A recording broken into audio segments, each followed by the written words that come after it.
ધનીરામ શેઠની એક આ જોરદાર વાત છે. ગામની અંદર ધનીરામ શેઠને દાણાની દુકાન હતી. ધનીરામ ધંધો કરવામાં એવા હોશિયાર ને કે ગરાગ આવે તો એવી મીઠી મીઠી વાતો કરે, એવી ઓળખાણું કાઢે ને કે ગરાગને તો એમ જ થાય કે આ તો આપણા ઘરની જ દુકાન છે. બોલવામાં એવા મીઠા, ચાનું પૂછે ખરા પણ ચા કોઈ દી પીવરાવે નહીં, પણ ધંધો કરવામાં પ્રમાણિક, કોઈનો ખોટો રૂપિયો લે નહીં, વ્યવહારના પાકા, માર્કેટમાં જમાવ ઉધાર હાલે પણ તારીખ ક્યારે ચૂકે નહીં, જુબાનના એવા પાકા.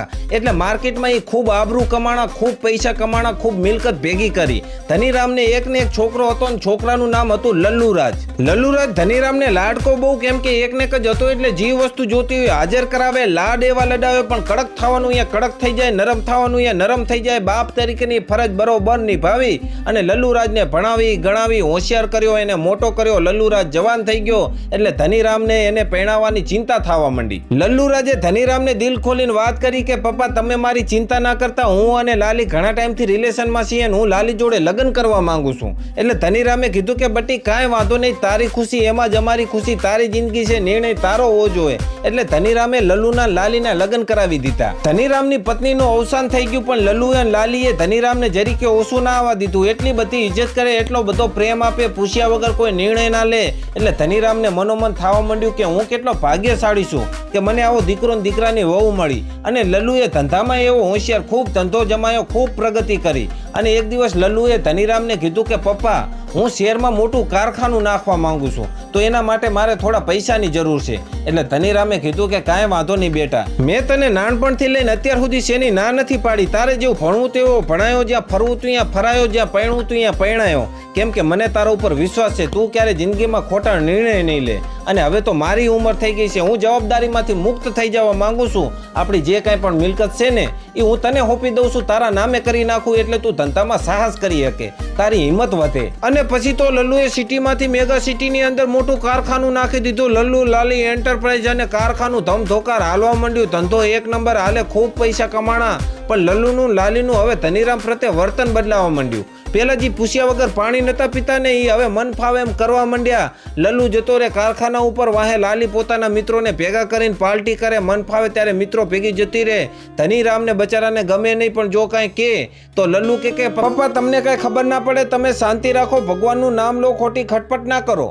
એટલે ધનીરામ બચારા કાંઈ બોલી હકે નહીં, અંદર ને અંદર મૂંઝાય અને ખટપટના રોગો હવે લાગુ પડવા માંડ્યા. કમરનો દુખાવો, ગુડાનો દુખાવો, છાતીનો દુખાવો, શ્વાસ ચડવા માંડ્યો. પણ ધનીરામના હવે કોઈને કઈ કહીએ કે ના સહીએ કે, અને જો મોટામાંથી કઈ શબ્દ નીકળી જાય એટલે તરત લાલી કે આ ડોહો બહુ હવે કચકચીલો થઈ ગયો છે, આને ઓલ્ડ કેર હોમમાં મૂકી દો.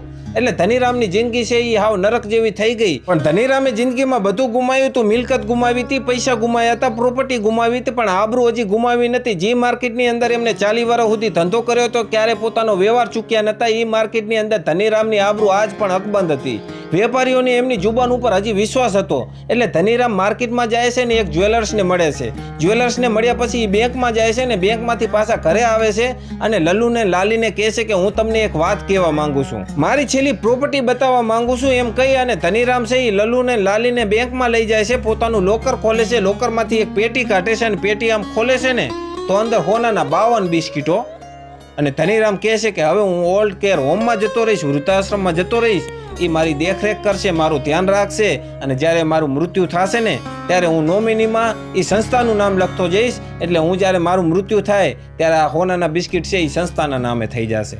એટલે લાલી કે ના ના પપ્પા, એવું કરવાની ક્યાં જરૂર છે, અમે છીએ તો ખરા તમારું ધ્યાન રાખવા વાળા, તમારે દીકરો ને દીકરાની વહુ નથી, તમારે ક્યાંય જવાની જરૂર નથી, હાલો ઘરે. એમ કરીને ફો લઈને ધનીરામને પાછા ઘરે લઈ ગયા. અને પછી તો ધનીરામને લીલા લહેર થઈ ગઈ. લલ્લુ અને લાલી ધનીરામને કોઈ વાતે વાંધો આવવા દે નહીં, ધનીરામની ખૂબ સેવા કરે, ખૂબ ધ્યાન રાખે. અને એક દિવસ ધનીરામનું આયુષ્ય પૂરું થઈ ગયું અને ધનીરામનું નિધન થઈ ગયું. અને પછી લલ્લુ અને લાલીએ ઓલા લોકરના કાગળિયા ગોત્યા, બેંકમાં ગયા, ડોક્યુમેન્ટ જમા કર્યા, લોકરની ચાવી લીધી, લોકર ખોલ્યું, અંદરથી પેટી કાઢી અને ઘરે લાયા. અને ઘરે લઈને પેટી ખોલીને તે અંદરથી હોનાના બિસ્કીટની જગ્યાએ પથરા નીકળ્યા અને ભેગી એક ચિઠ્ઠી નીકળી. કેમ કે ધનીરામી હોનાના બિસ્કીટ તો પોતાની જુબાનની કિંમતથી જ્વેલર્સ કને એક દિવસ પૂરતા ઉછીના લાયા હતા લલ્લુને લાલીને બતાવવા માટે. અને એમને એ બતાવી હોનાના બિસ્કીટ પાછા આપી દીધા હતા અને પેટીમાં પથરા મૂકી દીધા હતા અને એક ચિઠ્ઠી લખીને મૂકી હતી. અને લલ્લુએ જ્યારે એ ચિઠ્ઠી વાંચીને તો એ ચિઠ્ઠીમાં લખ્યું હતું કે આ પથરાજીની માવતરના માથામાં મારજો